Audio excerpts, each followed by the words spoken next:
नमस्ते प्रणाम गोर लगे छी समस्त मिथिलांचल वासी के। हम कुमार बबलू बंटी अहाँ सबसे एगो मुद्दा पर बात करे लेलो हन। एकरा एगो नया ब्लॉग भी समझबे और हकीकत भी। मिथिला स्टूडेंट यूनियन के टीम मिथिला राज्य के मांग क के कौन सा गुनाह क देलकै यो यूट्यूब पर आइ एक वीडियो हम देखते रहूँ।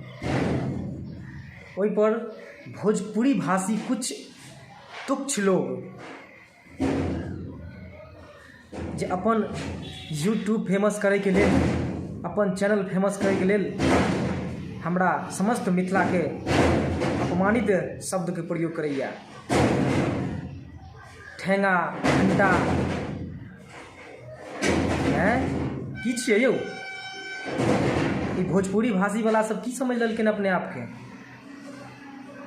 मतलब मिथिला के पर कुछो बोल देते। कथी के प्राउड ऑफ बिहारी, कथी प्राउड ऑफ बिहारी? अभी हम हमर मिथिला राज्य बनले हन नहीं, अभी भी हम बिहारिये छियै। और बिहारी के मतलब ई नहीं छै यहाँ अपने ही राज्य के मिथिला क्षेत्र के लोग सबके यहाँ अनशन बैठ देंगे। दिल्ली के जंतर मंतर के देखलिए भीड़। अरे स्टार्टिंग में एते भीड़ अहाँ सबके प्रूफ क्या देत कि सच में मिथिला राज्य मांग बिल्कुल उचित और जायज है। ई भीड़ ई साबित क्या देत कि हाँ विकास के लेल मिथिला राज्य अवश्य बनना जरूरी है। मिथिला राज्य बिहार का टुकड़ा हो जाएगा। बिहार को कितने टुकड़े करोगे? मिथिला वाला मिथिला राज्य मांग के बिहार में ही में नहीं देश से गद्दारी करे वाला भै गेल हन। देशद्रोही हैं की देशद्रोही हो? झारखंड जब बिहार से अलग होते रहे, बिहार से अलग है के राज्य मांग करके रहे, तो झारखंड वाला सब देशद्रोही रहे कि अभी भी देशद्रोही है कि नहीं? अलग राज्य के मतलब ई नहीं है कि वो देशद्रोही भै गेले, वो बिहार के टुकड़ा करे चाहे छे। घर में दूगो चार गो जब बेटा रहे छे तो सबके सोच एक रंग नहीं रहे छे। घर के विकास के लेल अपन अपन हमर जे छे अगर दिगर या फिर हमर विकास केना आगे बढ़ते, सब भाई के सोच अलग अलग रहे छे। सब माय बाप के कहल मायने नहीं ले छे। आ जे माय बाप के कहल नहीं माने छे तो माय बाप के फर्जो इहो होइ छे जे मतलब ओकरा समझाइए बुझाइए या नहीं मान लगे तो ओकरा जेहे चाहे छे वह कह दिए, ओकरा जेहे में वो राजी छे वह कह दिए आ वो भै जाए छे। तो कोनो बेटा खुश भी रहल, कोनो बेटा ना खुश भी रहे छे। तो वो बेटा क्या वो बेटा ओकर बेटा नहीं भेलै? अहाँ जे छे प्रत्येक भोजपुरी भाषी से हम आग्रह करे छी, बढ़िया से बढ़िया मीडिया वाला अहाँ एगो जे हमेशा बिहार ब्रांडेड मीडिया मनीष कश्यप, अहाँ ओकरे से पूछियो जाके कि मिथिला राज्य मांग गलत छे कि ठीक छे। अहाँ के नज़र में भोजपुरी बहुत एहन भोजपुरी भाषी छे ओकरा ई बुझा रहल छे कि जे नहीं हम भोजपुरी भाषी छी, हम बिहार छी, हम बिहारे हमर पहचान छी।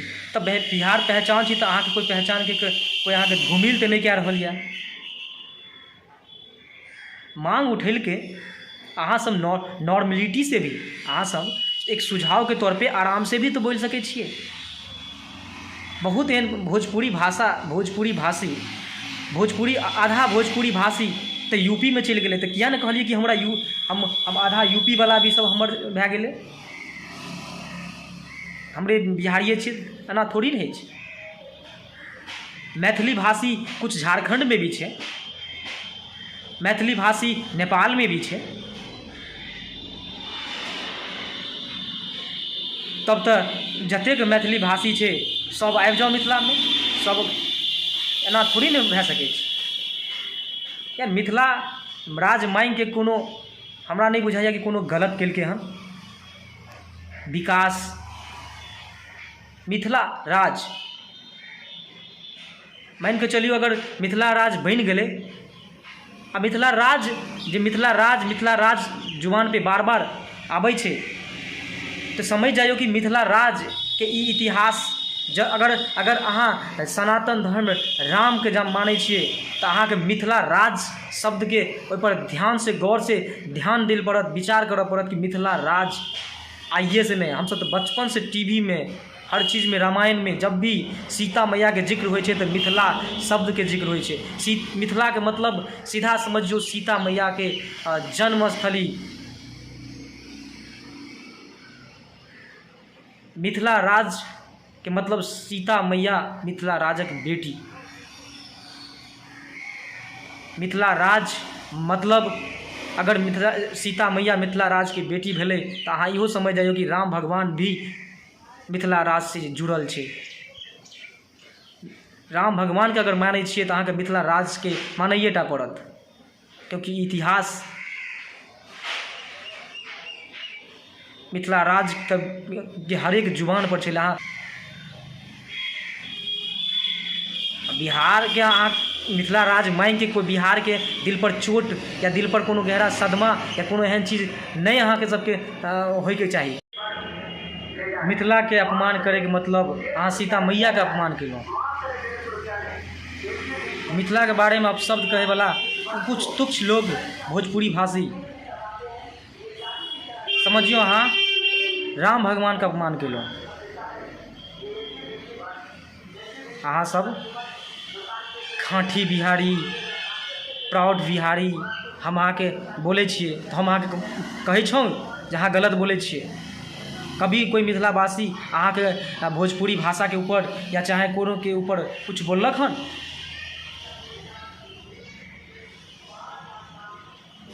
तो तैं दुआरे अहाँ सब जे छै मिथिला के बारे में भी कुछ अपशब्द के प्रयोग नहीं करब।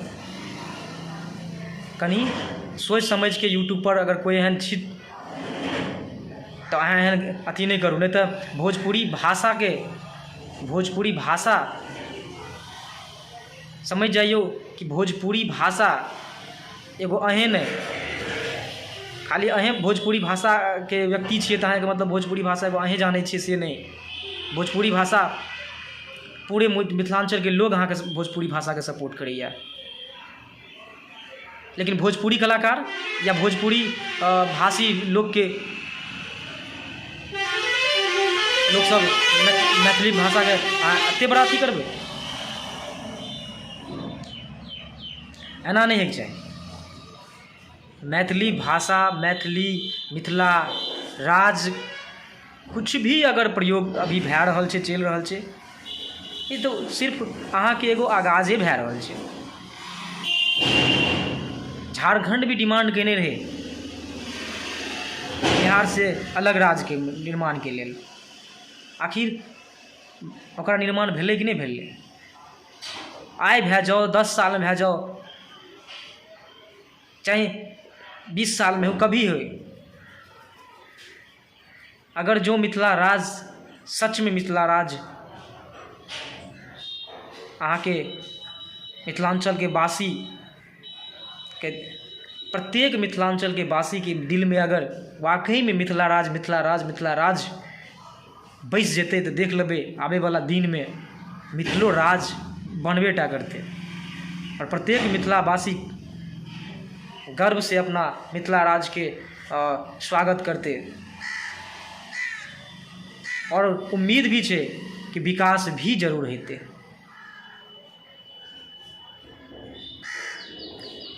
तैं दुआरे अहाँ सब भोजपुरी भाषी के कुछ एहन लोग एहि प्रकार के सबके प्रयोग नहीं करब। अहाँ के हम हाथ जोड़ के विनती करै छी कि हम अहाँके भाषाके ऊपर कोई एहन टिप्पा टिप्पणी नहीं करै छी, मिथिलावासी नहीं करैए। हमर मिथिला बोली एतेक मीठ यऽ कि अहाँ सबके एतेक शब्दके प्रयोग, अहाँ यौ अपने, ई सब शब्दके प्रयोग अहाँ सबके बारेमे कऽ रहल छी तऽ समझियौ कि अहाँके इज्जत कऽ रहल छी। नहीं तऽ मिथिलाके लोग भी बेवकूफ़ या पूर्वक नहीं छै। अगर अहाँ ई बात सोचि लियौ कि अगर अहाँ मिथिला पर कोनो एहन टिप्पा टिप्पणी या कोनो एहन गलत शब्दके प्रयोग करबै तऽ मिथिलावासी भी जब अहाँके भोजपुरी भाषाके ऊपर या चाहे कुछ करब तखन फिर वाद विवाद बढ़त तऽ फिर अयबै यूट्यूब पर लड़ै लए। एना नहीं होइके चाही। मिथिला सबके अपन अपन हक छै, अहाँ ककरो हकके दबा नहीं सकै छियै।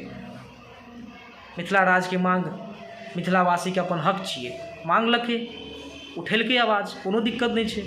अहाँके अगर अहाँ सबके अगर एगो बात गौर से सुनि लियौ, अगर अहाँ सबके मिथिला राज्य मिथिलावासी अगर मिथिला राज्यके मांगे कऽ रहल छै तऽ अगर अहाँ सब जय बिहारीके,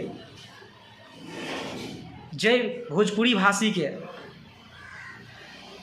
अगर बिहार से अलग मिथिला राज्य पर आपत्ति छै तऽ हमरा एगो इहो बात हम कहै छी कि अहाँ सब मिथिला भाषा, मिथिला राज्य और मिथिला भाषी लोग से जलै छी। अगर जो अहाँके मनमे ई द्वेष नहीं रहत रहै तऽ यूट्यूब पर आबि के कुछ एहन तुच्छ लोग सब यूट्यूब पर बढ़िया बढ़िया व्यू, बढ़िया बढ़िया जाके ई मतलब मिथिला बारे में एना नहीं बोलतियै रहे।